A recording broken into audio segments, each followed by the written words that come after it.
Bəzi vaxt neməti görürük, nemət verəni görmürük. Əmmə bi ni'məti rabbikə fəhaddis.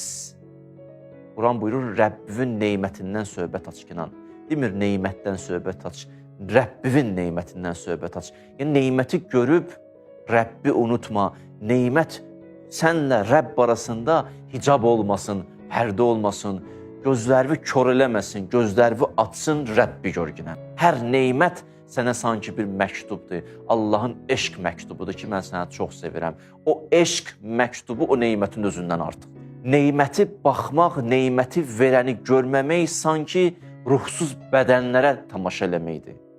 Nə qədər siması gözəl də olsa, canın ki verdi, rəngi saraldı. Cansız bədəndir, düzdür?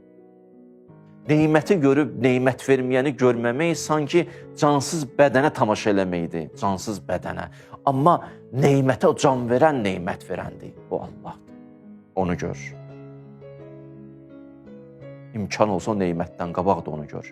Nemətlə də onu gör, nemətdən sonra da onu gör.